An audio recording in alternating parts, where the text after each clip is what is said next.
Hey everyone, what's up? This is Aitch from Pop Culture Uncovered, and I'm here recovering and trying to give you all a video review for Hardcore Henry. Now, under normal circumstances, we would have something written up to present to you, but because I'm still trying to get myself together and recover, and that means to get my head and my stomach to stop spinning and flipping over, I somehow figured that doing a video would be better.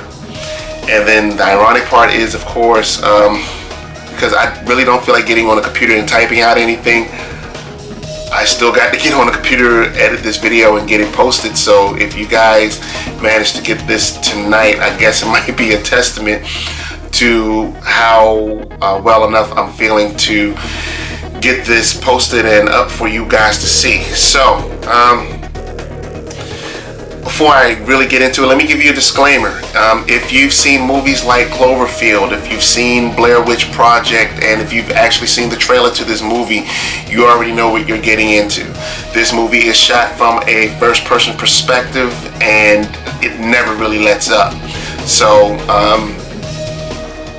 if you have a weak stomach, don't eat before you see this movie. Don't eat during the movie.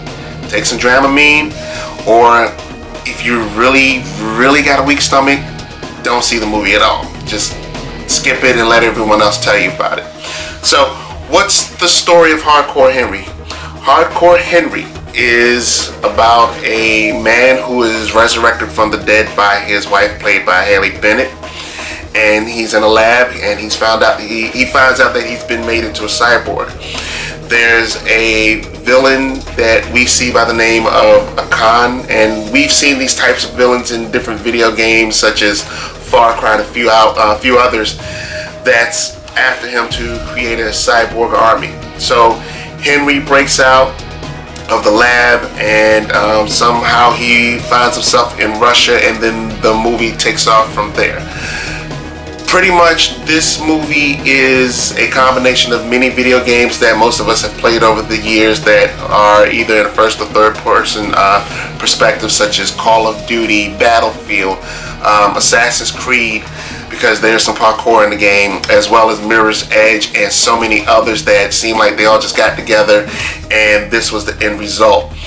And what it really boils down to is how many people can be dismembered in how many different ways in an hour and a half period, and the answer is a lot. They're shotgun, flamethrowered, macheted, just blown away, grenades, everything, and somehow Henry survives it all in a video game type fashion. Except, at least in some video games, you can at least pause, get up and walk away, or you can slow the action down. This movie just kind of grabs you and takes you along for the ride. And there's some pretty interesting scenes here. I mean, one of the things is you have a guy by the name of Jimmy, played by Charlito Copley, who we've seen in District 9 and a few other flicks, that pretty much is there to help help Henry along to find out what is going on. And we also find out along the way that Jimmy is a cybernetic engineer that had some dealings with Akan in the past. So the fun part is the fact that Jimmy just keeps popping up and leaving in the most spectacular of ways. And if you're really smart, you kind of figure out why. It's really not that difficult to figure out. Again, this movie is not strong on story, but it's very strong on action, if you can handle it. So, do I recommend this movie?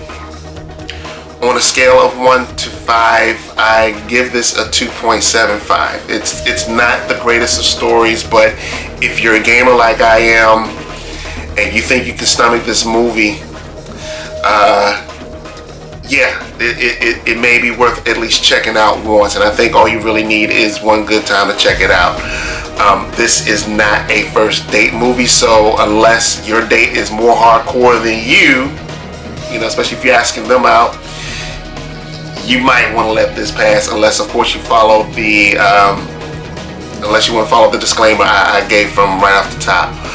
But yeah, there are some fun scenes in this movie. One was having Henry go through a brothel And then there was another scene that I particularly enjoyed where there's a hotel shootout in this abandoned hotel, and somehow Henry manages to get a lot of one-shot headshots that most of us could not do in ordinary video games. Some of it's a lot of fun, but you know, it is what it is. I will say this much, quite frankly, I am so glad that there's no 3D option, because you know, the first person point of view is already enough for most people. Doing this in 3D, nah, I don't think so.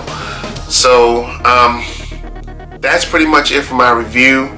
I'm hoping that, you know, by the time you've seen this, maybe an hour or so may have already passed since I've seen this movie and I've gotten it up soon.